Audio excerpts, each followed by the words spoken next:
حضور اکرم صلی اللہ تعالیٰ علیہ وسلم کے دور میں ایک صاحب تھے جن کا نام سالبہ تھا. ان کے پاس بہت بکریاں تھیں، بہت لمبے بڑے بڑے ریوڑ تھے ان کے پاس. حضور علیہ السلام نے ان کے پاس زکوٰۃ لینے کے لیے بھیجا کہ بھئی تم اپنے مال کی اپنی بکریوں کی زکوٰۃ دو. انہوں نے کہا کہ یہ تو مال میرا ہے.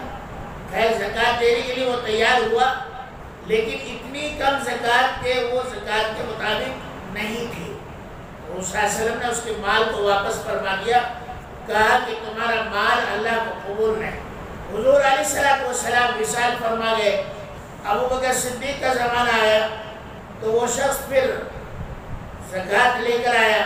سیدنا ابو بکر صدیق رضی اللہ تعالیٰ عنہ نے فرمایا آپ کی زکوٰۃ رسول اللہ صلی اللہ علیہ وسلم نے قبول نہیں فرمائی، میں کیسے قبول کر سکتا ہوں، واپس کر دیا. پھر حضرت عمر فاروق کا زمانہ آیا، پھر وہ زکوٰۃ لے کر آیا. حضرت عمر فاروق نے فرمایا اللہ کے رسول نے یعنی رسول اللہ صلی اللہ علیہ وسلم نے اور خلیفۃ الرسول حضرت ابو بکر صدیق نے آپ کی آپ کے مال کی زکوٰۃ وصول نہیں کی، پسند نہیں کیا، قبول نہیں فرمائی، میں بھی نہیں کروں گا. یہاں تک کہ حضرت علی کے زمانے میں، حضرت عثمان غنی کے زمانے میں بھی اس کی زکوٰۃ قبول نہیں ہوئی اور وہ اس کی حالت میں مر گیا. اللہ تبارک و تعالی ہم سب کو پناہ میں رکھے. انسان کو زکوٰۃ ادا کرنا چاہیے. زکوٰۃ ادا کرنے سے مال میں خیر و برکات آتی ہے. ایک بات اور بھی ہے، ہم میں سے ہر آدمی دوسرے کو تلقین کرتا ہے بھئی آپ نے زکوٰۃ دیا نہیں، لیکن خود کی زکوٰۃ بھول جاتا ہے. زکوٰۃ کی بات کہنے والے کو سب سے پہلے خود زکوٰۃ ادا کرنا ہے. حضور اکرم صلی اللہ تعالیٰ علیہ وسلم نے ارشاد فرمایا کہ عاقل ہو، بالغ ہو، مال کا مالک ہو اور اس پر سال گزر جائے تو اس پر زکوٰۃ ہے. مال کو اگر گروی رکھ دیا ہے مجبوراً تو اس پر زکوٰۃ نہیں ہے.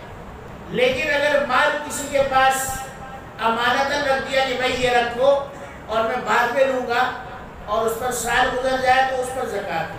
اور میرے اور آپ کے آقا نے فرمایا جب انسان زکوٰۃ ادا کرتا ہے تو اللہ تبارک و تعالیٰ اس کے لیے 3 فیصلے فرماتے ہیں. نمبر 1 اس کے مال کی حفاظت، نمبر 2 اس کی جان کی حفاظت، نمبر 3 اس کے ایمان کی حفاظت. میرے بھائیوں اور کیا چاہیے اس میں؟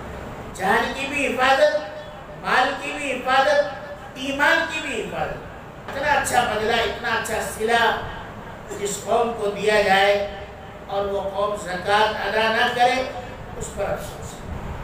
بہرحال حضور نبی کریم صلی اللہ تعالیٰ علیہ وسلم کے زمانے میں صحابہ ایک ایک پیسے کی زکوٰۃ ادا کیا کرتے اور زکوٰۃ جو ادا ہوتی تھی اس کے بعد وہ بے فکر ہو جایا کرتے.